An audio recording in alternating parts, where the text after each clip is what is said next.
The sun rose over the mountains, painting the peaks in gold and pink. Kale stirred first, alert as always.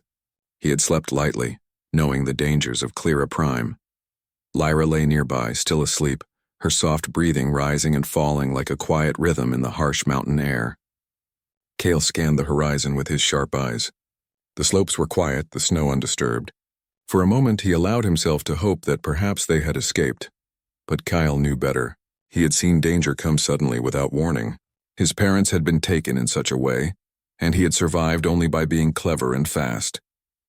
He rose, careful not to disturb Lyra, and checked the paths they had come from. Tracks in the snow caught his attention immediately. Not ordinary tracks. They were too large, too uniform, and the marks of weapons or claws were faintly visible. Kyle's heart tightened. 30. He could tell by the spacing and pattern that a group had followed them. Not a small hunting party, but a raiding force.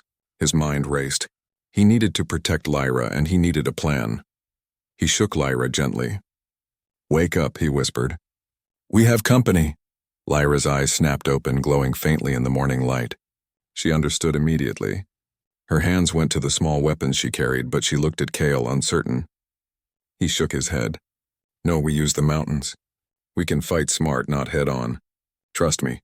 She nodded, her face pale but determined. They packed quickly, gathering the minimal supplies they carried. Kale led her to a narrow ridge, one he knew well. Below, the valley opened up, perfect for ambushes and traps. He explained his plan briefly. Use the terrain to reduce the raiders' numbers, force them into narrow paths, and give themselves a chance to escape or fight efficiently. The raiders arrived sooner than Kale expected. 30 strong, armored and armed with strange glowing weapons that hummed in the air. They spread out across the valley, scanning for movement. Kale ducked behind a rock, holding Lyra close. He could feel her pulse against his chest, fast and frightened. He whispered, "Stay calm. Follow my lead." They waited until the raiders were directly below. Kale had chosen his path carefully.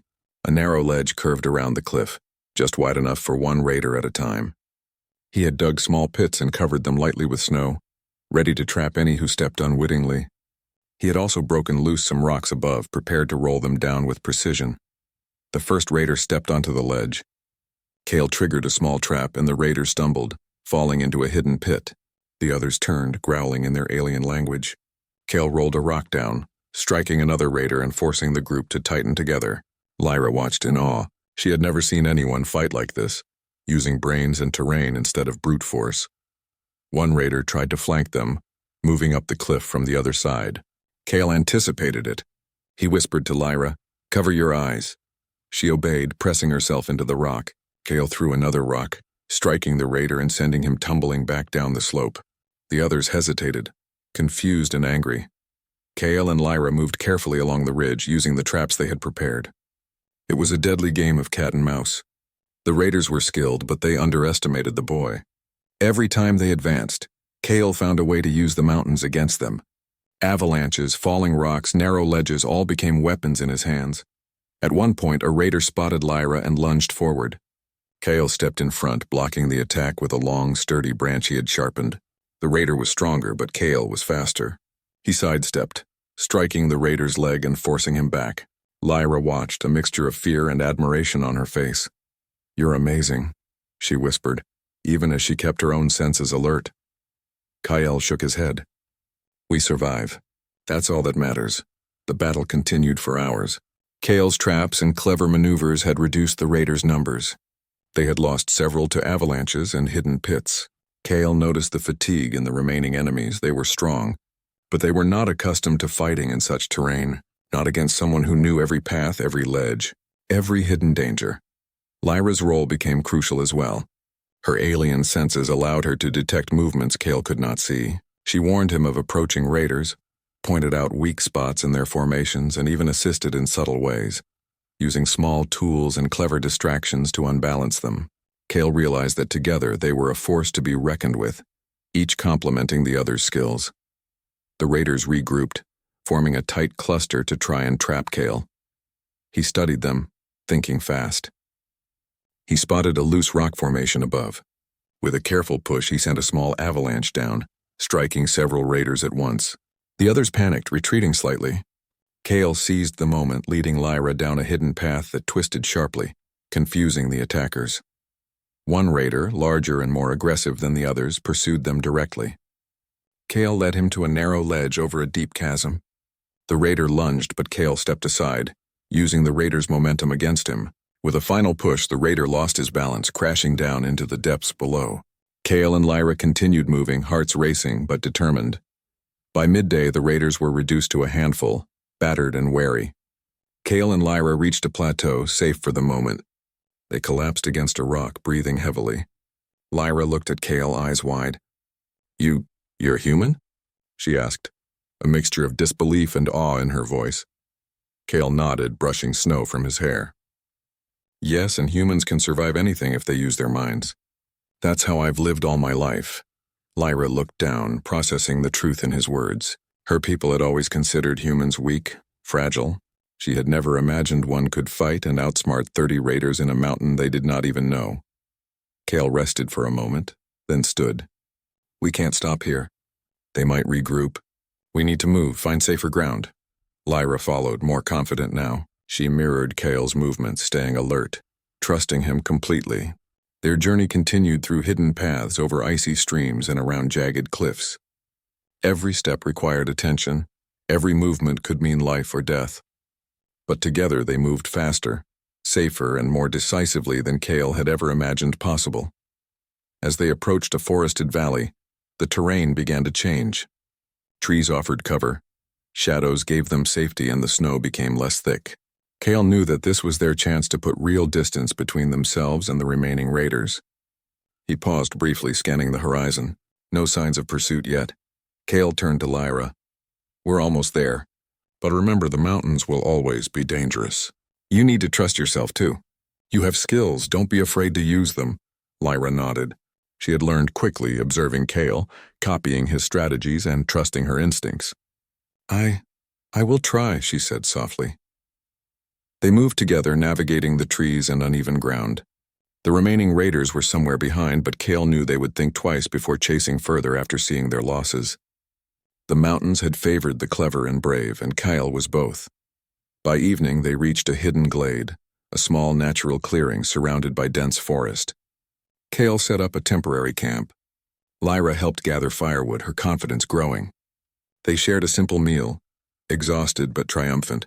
For the first time in days, they felt a glimmer of safety, if only temporary. As they sat by the fire, Kale spoke quietly.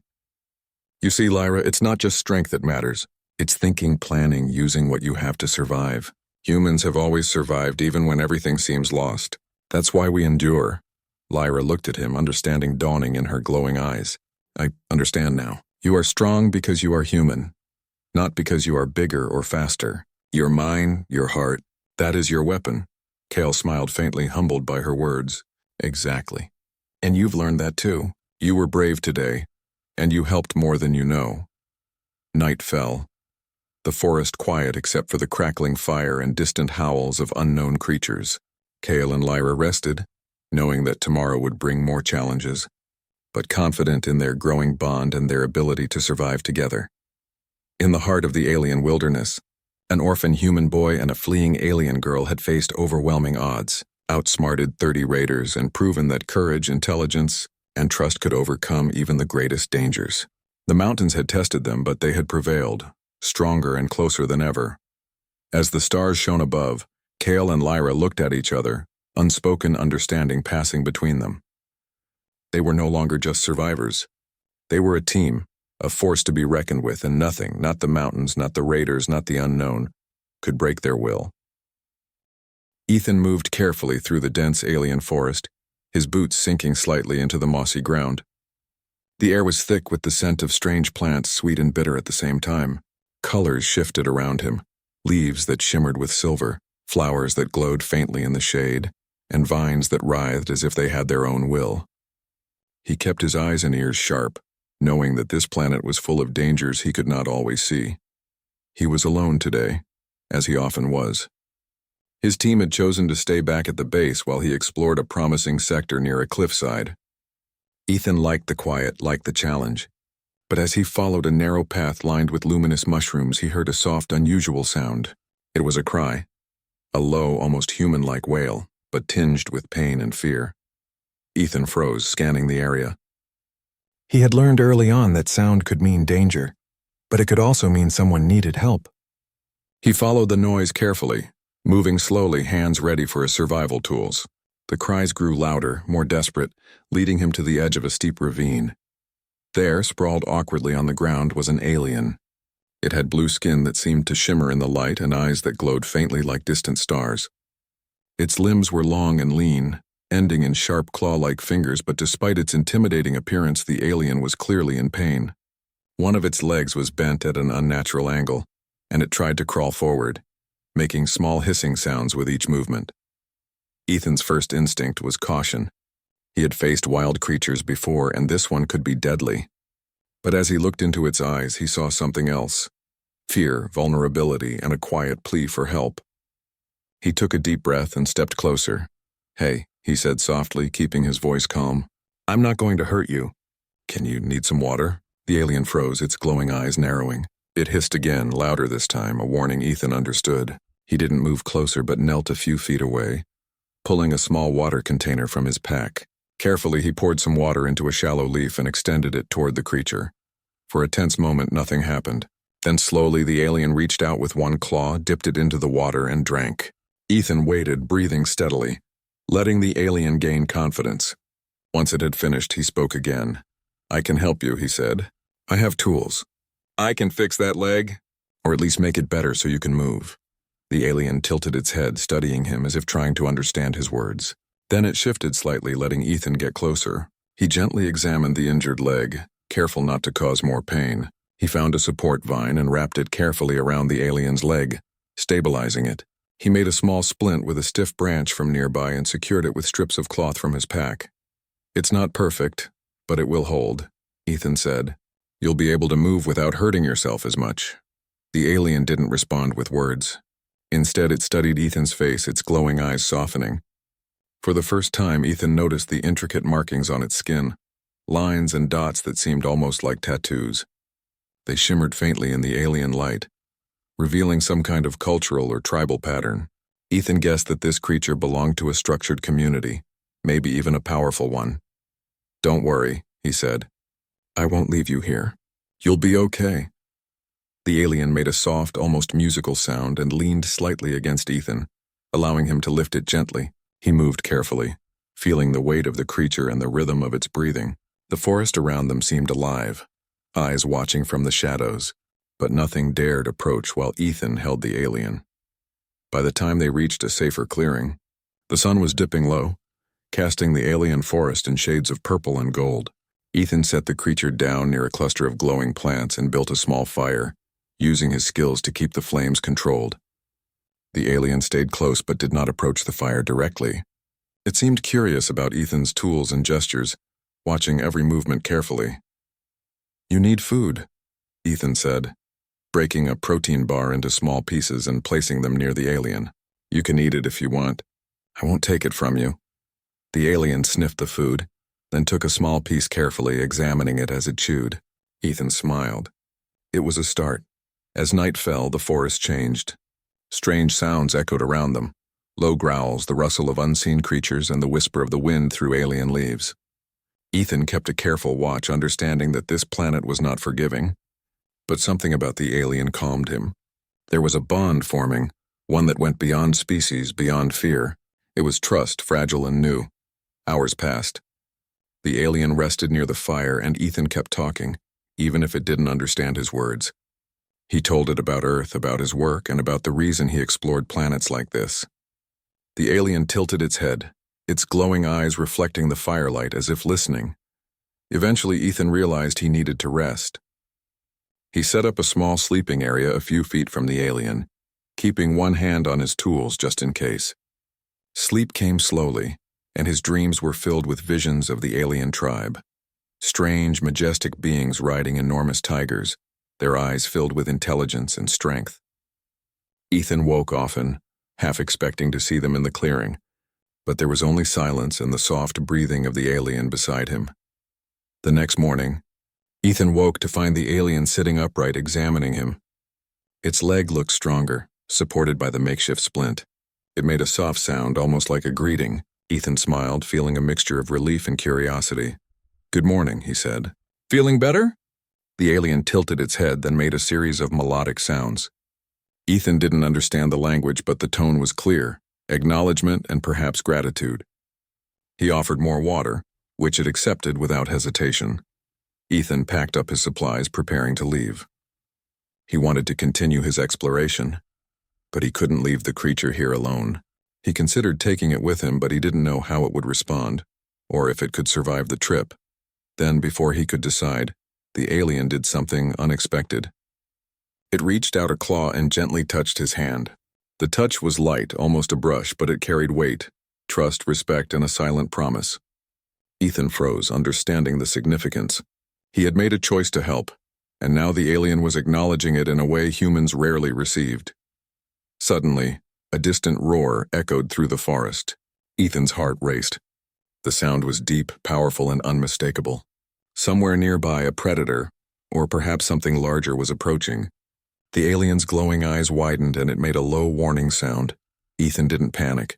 He had faced dangers before, but this was different. The roar was not just a threat, it was a signal.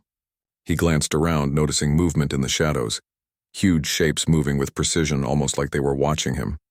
The alien stood, unsteady, but determined. It made more melodic sounds, then ran a few steps toward the noise. Ethan followed cautiously, unsure what would happen. Through the trees he saw them, tigers, enormous and armored, with riders atop them. The riders were alien, like the creature he had helped, but stronger, taller, and commanding. Their eyes glowed, and their movements were synchronized like a single living force. Ethan froze, realizing that this was no ordinary alien group. This was a tribe, and they were coming for him, but not with aggression. Their first rider, the alien he had helped, waved him forward with a gesture that was both commanding and welcoming. Ethan's heart raced. He had expected danger, but what he felt now was something else: respect, curiosity, and perhaps an invitation. By helping one of their own, he had changed everything. He had earned the attention of an entire tribe, and they were here to see him. The lead rider spoke in clicks and melodic tones, the alien language flowing like music. Ethan didn't understand the words, but the meaning was clear through gestures and tone. They were acknowledging him, honoring him, and offering something he could not yet grasp. As the sun rose higher, painting the alien forest in gold, Ethan realized that his life had changed forever. The planet, the tribe, and the creature he had helped were now part of his journey. He was no longer a lone explorer. He was a guest and perhaps a hero in a world far stranger and more beautiful than he had ever imagined. He looked at the alien he had saved. Its eyes met his, and for a moment the forest seemed to hold its breath. Then the creature gave a small, almost imperceptible nod. Ethan knew what this meant. The next part of his journey was about to begin, and nothing would ever be the same.